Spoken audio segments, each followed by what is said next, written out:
என் அன்புக்குரியவர்களே, நம்முடைய இரட்சகரும் மீட்பெருமாகிய இயேசு கிறிஸ்துவின் நாமத்தில் உங்களை அன்போடு கூட வாழ்த்துகின்றேன்.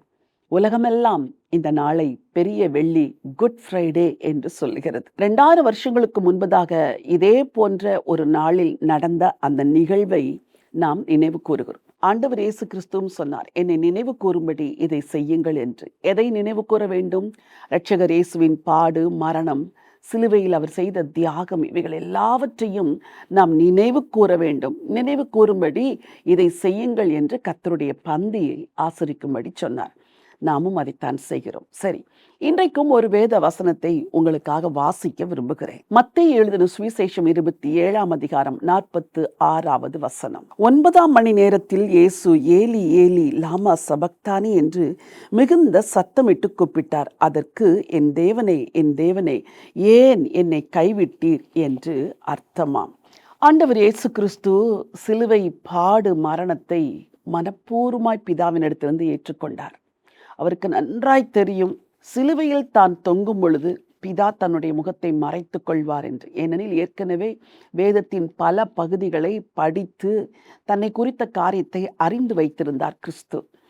இப்பொழுது ஏலி ஏலி லாமா சபக்தானி, என் தேவனே, என் தேவனே, ஏன் என்னை கைவிட்டீர் என்று சங்கீதம் 22 சொல்லப்பட்ட அதே வார்த்தைகளை சொல்லி ஆண்டவர் ஜெபம் செய்கிறார். பிதாவே, என்மேல் சுமத்தப்பட்ட பாவத்தை பாராதபடி நீ முகத்தை மறைத்து கொண்டீரே, இந்த பாவம் உம்மையும் என்னையும் பிரித்து விட்டதே என்று ஏலி ஏலி லாமா சபக்தானி என்று சொல்லுகிறார். எனக்கு அன்பானவர்களே, ஆண்டவர் உங்களை விட்டு எக்காரணத்தை கொண்டு விலக மாட்டார். ஆனால் அவரையும் உங்களையும் பிரிக்கிறது பாவம். ஆனாலும் அந்த பாவத்தை மன்னிக்க அவர் ஆயத்தமாயிருக்கிறார், கழுவ ஆயத்தமாயிருக்கிறார், சுத்திகரிக்க ஆயத்தமாயிருக்கிறார், முற்றிலுமாய் மன்னித்து சேர்த்து கொள்ளவும் ஆயத்தமாயிருக்கிறார். இந்த ஆண்டவர் இயேசு ஏன் கைவிடப்பட்டார் தெரியுமா? நீங்களும் நானும் கைவிடப்படக்கூடாது என்பதற்காக. அவர் கைவிடப்பட்டதினால் உங்களை அவர் கைவிட மாட்டார் என்பது நிச்சயம். நீங்கள் கேட்கலாம், அது எப்படி அவர் கைவிட மாட்டார் என்பது என்ன நிச்சயம்? எபிரேயருக்கு எழுதின நிருபம் 2ஆம் அதிகாரம் 16ஆம் வசனத்தில், அவர் தேவதூதருக்கு உதவியாக கை கொடாமல் ஆபிரகாமின் சந்ததிக்கு உதவியாக கை கொடுத்தார் என்று சொல்லியிருக்கிறது.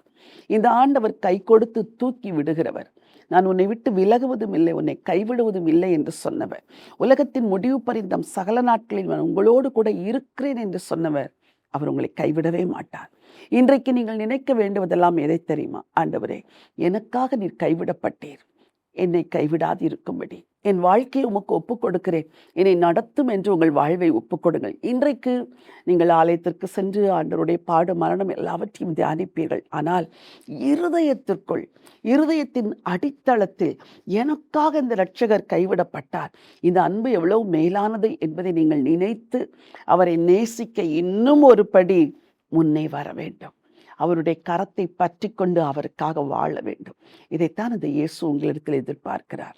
உங்களை கைவிட மாட்டார். இதுதான் புனித வெள்ளி உங்களுக்கு சொல்லித் தருகிற நற்செய்தி. உங்களுக்கு ஜெபிக்க விரும்புகிறேன். ஜீவனுள்ள தேவனே, நல்ல ஆண்டவரே, ஏலி ஏலி லாமா சபக்தானி என்று சொல்லி எங்களுக்காக நீர் கைவிடப்பட்டீரே, உங்களுக்கு நன்றி அப்பா. உம்முடைய பாடு மரணத்தை தியானிக்கிற அந்த நாட்கள் உம்முடைய பிள்ளைகளின் வாழ்க்கையிலும் ஆண்டவரே, உம்மண்ணை நெருங்கி சேரவும், உம்மை நோக்கி கை நீட்டி உம்மை பற்றி கொள்ளவும் அவர்களை வழிநடத்துகிற நாட்களாக இருக்கட்டும் என்று சொல்லி நான் ஜெபம் பண்ணுகிறேனப்பா.